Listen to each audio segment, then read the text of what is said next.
धक धक करे भीड़ भारी में वरारा,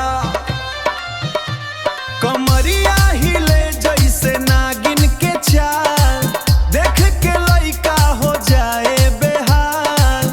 लेडीज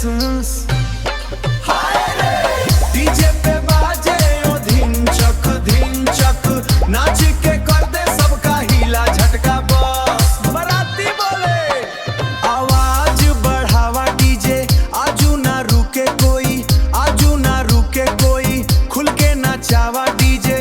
हेड जूस गमछा उड़ा के करे सब मस्ती, गाँव गली में छा गई ये बस्ती ये बस्ती। हाथ उठा के सब बोला हाय रे, आज के नाच ना भूल पाए रे, आज के नाच ना भूल पाए रे। क्या भयंकर और धमाकेदार बारात वाले लिरिक्स लिखे हैं। एकदम पक्की यूपी बिहार के डीजे वाली फुल वाइब आ रही है।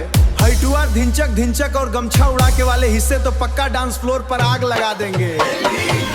आज के नाच ना भूल पाए रे, आज के नाच ना माहौल एकदम सेट है। आज के नाच ना भूल पाए रे, आज के नाच ना भूल पाए रे। अरे वाह, क्या भयंकर और धमाकेदार बारात वाले लिरिक्स लिखे हैं। माहौल एकदम सेट है, माहौल एकदम सेट है।